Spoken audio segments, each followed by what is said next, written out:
상상해 보시겠어요?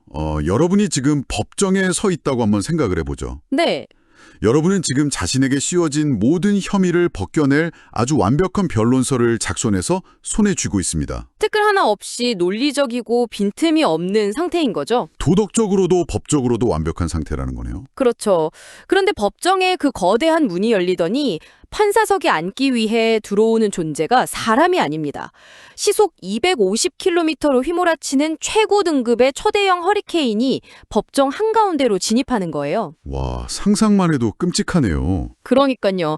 자, 여러분은 그 거대한 폭풍의 눈을 향해서 종이 뭉치를 막 흔들며 이성적인 논리를 펼쳐야 합니다. 과연 그 변론이 귀에 닿기나 할까요? 뭐 애초에 발소리나 숨소리조차 낼 수 없는 상태일 겁니다. 대화나 토론이라는 행위 자체가 성립될 수 있는 환경이 아니니까요. 맞아요. 우리의 목소리는 거대한 풍압에 짓눌려 흩어지고 애써 준비한 논리는 그 물리적인 압도감 앞에서 의미 없는 휴지 조각 아니 먼지가 되어 날아가 버릴 수밖에 없는 상황을 아주 직관적으로 보여주는 비유네요. 네, 오늘 저희가 집중적으로 파헤쳐 볼 내용이 바로 이 지점에서 출발합니다. 그 거대하고 절대적인 힘 앞에서 인간이라는 존재가 느끼는 완벽한 무력감, 그리고 그 속에서 피어나는 철학적 고뇌에 대한 이야기죠. 네, 오늘 해부해볼 자료가 바로 고대 텍스트인 욥기 9장 원문입니다. 맞습니다. 그리고 본격적인 이야기에 들어가기에 앞서서 청취자 여러분께 이 텍스트를 다루는 우리의 시각을 조금 선명하게 해두고 싶어요. 아, 중립성에 대한 부분이군요. 네, 이 문헌이 존미적인 배경을 가지고 있다는 건 뭐 널리 알려진 사실이잖아요.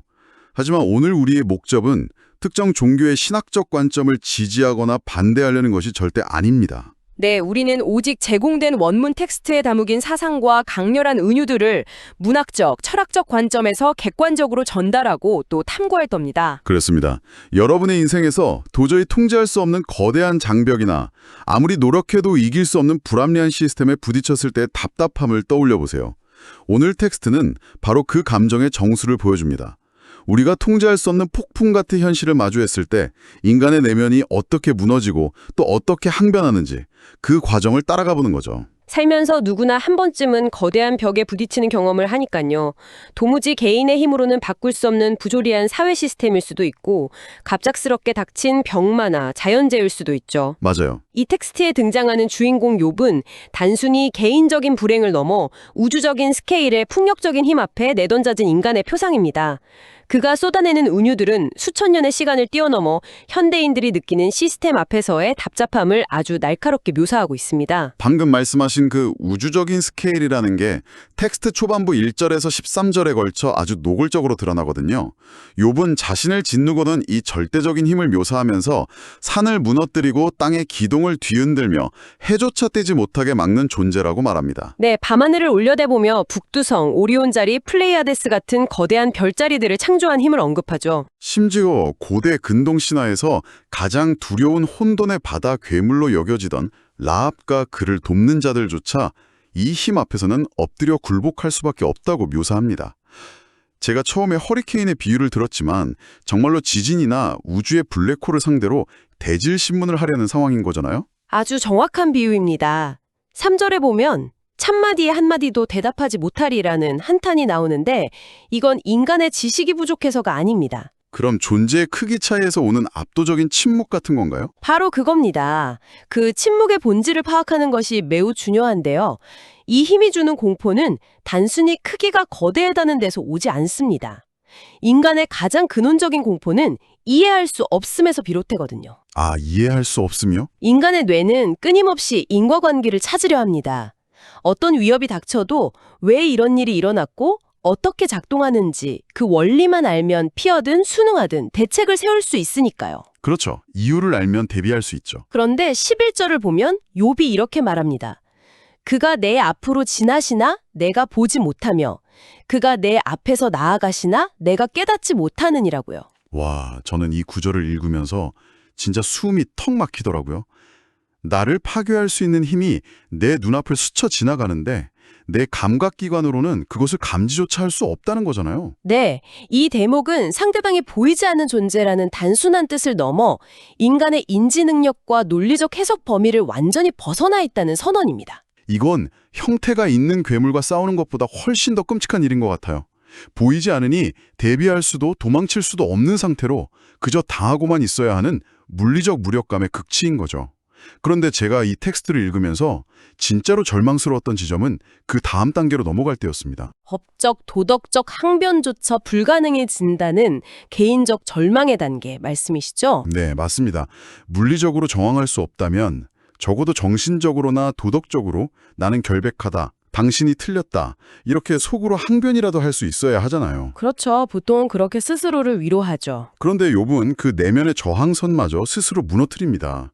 14절부터 20절까지를 보면 가령 내가 의로울지라도 내 입이 나를 정죄할 것이고 내가 순전할지라도 나의 패괴함을 증명할 것이다 라고 말해요. 아무리 결백해도 막상 그 압도적인 존재 앞에 서면 자기 입으로 스스로를 유죄라고 자백하게 될 거라는 겁니다. 여기서 청취자 여러분을 대신해서 근본적인 의문을 하나 던지고 싶습니다. 그렇다면 이런 압도적인 시스템 안에서 개인이 도덕적으로 결백하다는 것은 대체 무슨 소용이 있는 걸까요? 이 대목에서 물리적 무력감이 어떻게 도덕적, 법적 무력감으로 전이되는지 그 심리적 메커니즘이 적나라하게 드러나는 겁니다. 네, 심리적 메커니즘이요? 힘의 격자가 너무나도 절대적일 때 인간은 진실을 수호할 동력 자체를 상실하게 됩니다. 욥의 입이 스스로를 정죄한다는 것은 진심으로 자신이 죄를 지었다고 인정하는 게 아니에요. 아, 그러면요? 가혹한 고문이나 극도의 공포 상태에 놓인 사람이 고통을 끝내기 위해 하지도 않은 일을 자백해버리는 심리와 맞닿아 있습니다. 진리가 힘 앞에서 굴복하는 현상을 고발하고 있는 셈이죠. 정말 처참하네요. 그리고 여기서 그 유명한 가장 처절한 은유가 등장하죠. 30절과 31절입니다. 욥이 이렇게 말합니다. 내가 눈 녹은 물로 몸을 씻고 잿물로 손을 깨끗이 할지라도 주께서 나를 개천에 빠지게 하시리니 내 옷이라도 나를 싫어하리이다. 라고요. 네, 아주 강렬한 구절이죠. 저는 이 대목에서 솔직히 좀 멈칫했어요. 만약 시스템이 어차피 나를 진흙탕에 처박을 거라면 굳이 왜 텍스트는 이토록 극단적인 정결의식을 묘사한 걸까요? 단순히 상처에 소금을 뿌리려는 의도인가 하는 의문이 들었거든요. 아주 중요한 포인트를 짚으셨습니다. 그 의문을 풀려면 고대 근동 지역의 시대적 배경을 이해해야 하는데요. 네. 당시 건조하고 메마른 환경에서 산의 눈 녹은 물을 구한다는 것은 엄청난 수고와 노력이 들어가는 일입니다.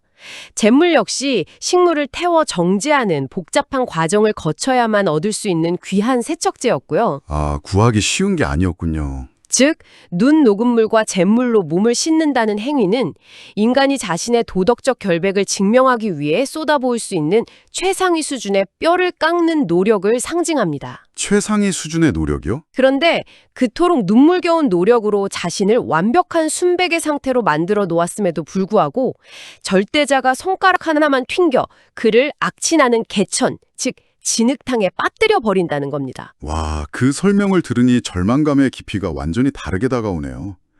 내가 아무런 노력도 안 했는데 진흙탕에 빠지는 것과 내 영혼까지 갈아 넣어서 가장 깨끗한 상태를 만들었는데 그걸 비웃듯이 시궁창에 던져버리는 건 천지창이니까요. 그렇죠. 현대사회로 치면 평생을 바쳐 법과 원칙을 완벽하게 지키며 살아온 서민이 모든 서류를 완벽하게 구비해서 거대 기업이나 부패한 정부 권력에 정당한 관리를 요구했는데 그 시스템이 아무런 설명도 없이 그 서류를 파쇄기에 넣어버리는 상황인 거죠. 그러니까요. 심지어 욥은 진흙이 얼마나 심하게 묻었으면 내 옷이라도 나를 싫어할 것이라고 표현해요. 외부의 폭력이 내 존재 자체를 스스로도 혐오스럽게 만들어버렸다는 자아의 완전한 붕괴를 시각적으로 보여준 거네요. 그렇기 때문에 2단계에서 제기되는 철학적 위기가 매우 치명적입니다. 인간의 행위와 그 결과 사이의 연결고리, 즉 인과 율이 완전히 끊어져 버렸으니까요. 인과 율이 끊어졌다. 선하게 살고자 하는 개인의 주체적인 노력이 절대적인 힘이나 불합리한 시스템 앞에서는 아무런 보호막도 가치도 가지지 못한다는 끔찍한 현실 인식입니다. 맞아요. 바로 그 현실 인식이 욥의 시선을 자기 자신의 개인적인 고통에서 이 세상 전체가 돌아가는 거대한 부조리로 확장하게 만듭니다. 네, 21절부터 24절로 이어지는 급진적인 고발의 단계죠. 네, 저는 이 구절들을 읽으면서 진짜 눈을 의심했습니다. 잠깐만요. 여기서 짚고 넘어가야 할 흥미로운 점이 있는데요. 이것은 고대 문헌인데 절대자를 향해 세상의 불공정에 대한 책임을 이토록 직접적으로 따져 묻는다는 게 너무나 냉소적이고 파격적이지 않나요? 전적으로 동의합니다. 욥은 하나님이 순전한 자나 악한 자나 동일하게 멸망시키신다고 매우 도발적인 주장을 펼치잖아요. 심지어 재앙이 무죄한 자를 덮칠 때 비웃으시며 세상이 악인의 손에 넘어갔고 재판관들의 눈이 가려진 이 모든 상황의 배후에 절대자가 있다고 지목합니다. 이 텍스트가 맹목적 순종만을 말하지 않는다는 점을 명확히 보여주는 대목이죠. 이 문헌이 오늘날까지도 위대한 철학적 문헌으로 꼽히는 이유가 바로 그 반역성에 있습니다. 네, 정말 반역적이죠. 심리학이나 사회학에서는 인간이 세상을 살아가는데 필수적인 인지적 방어 기제로 공정한 세상 가설이라는 것을 꼽습니다. 공정한 세상 가설이요? 그게 정확히 뭔가요? 세상은 기본적으로 공정하며 사람들은 자신들이 마땅히 받아야 할 대우를 받는다는 믿음입니다. 착한 사람은 복을 받고 악한 사람은 벌을 받는다는 인과응보의 논리죠. 인간의 뇌는 이 믿음을 맹렬하게 지키려 합니다. 왜 그렇죠? 그렇게 믿지 않으면 세상이 너무 불안해지기 때문인가요? 바로 그겁니다. 세상이 무작위적이고 아무리 선하게 살아도 길을 걷다 벼락을 맞듯 불행이 닥칠 수 있다는 사실을 온전히 직면하면 인간은 일상적인 삶을 유지할 심리적 안정감을 완전히 잃어버립니다. 아, 그래서 가짜 믿음이라도 붙잡고 있는 거군요. 네, 그래서 누군가 억울한 일을 당했을 때 우리는 종종 그 사람한테도 뭔가 잘못이 있었겠지라며 피해자를 탓하는 방식으로 세상의 공정성을 합리화하려 듭니다. 그런데 욥은 이 허고의 가설을 정면으로 산산조각 내버립니다. 현실을 똑바로 보라는 거네요. 맞습니다. 무죄한 자가 고난을 받고 악인이 권력을 쥐고 세상을 지배하는 일들이 지금 내 눈앞에서 버젓이 벌어지고 있지 않느냐고 말입니다. 뼈아픈 진실이네요. 욥은 억지로 세상이 공정하다고 포장하면서 스스로를 기만하는 대신 차라리 두 눈을 똑바로 뜨고 우주의 최고 책임자를 향해 삿대질을 하는 쪽을 택한 거군요. 네, 기존의 단순한 가정을 깨부수고 청취자들로 하여금 비판적 사고를 하도록 유도하는 거죠. 그런데 문제는요. 이런 우주적인 스케일의 소송을 걸고 세상을 올바른 방향으로 바로 잡기에는 인간에게 주어진 물리적 시간이 턱없이 부족하다는 데 있습니다. 25절과 26절을 보면 욥이 갑자기 시간의 속도에 대해 탄식하기 시작하거든요. 거대한 힘과의 대립에서 필연적으로 등장하는 인간의 유한성, 즉 필멸성에 대한 자각이죠. 네, 텍스트는 인생의 속도를 세 가지 생생한 비유로 포착합니다.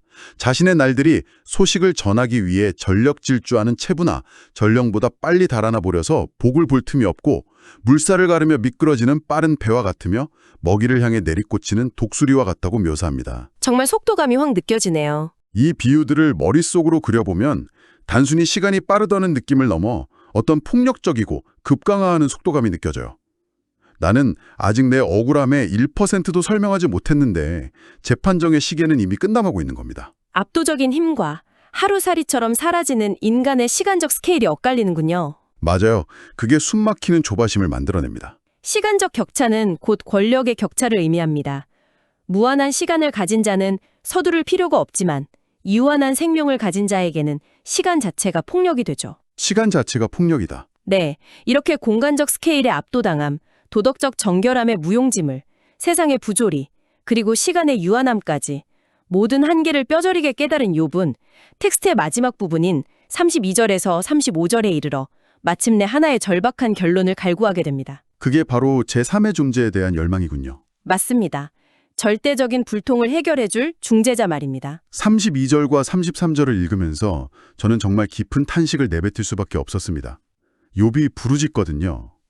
절대자는 사람이 아니기에 마주 앉아 대질신문조차 할 수 없고 양쪽 어깨에 손을 얹어줄 판결자조차 없다는 뼈아픈 한탄입니다.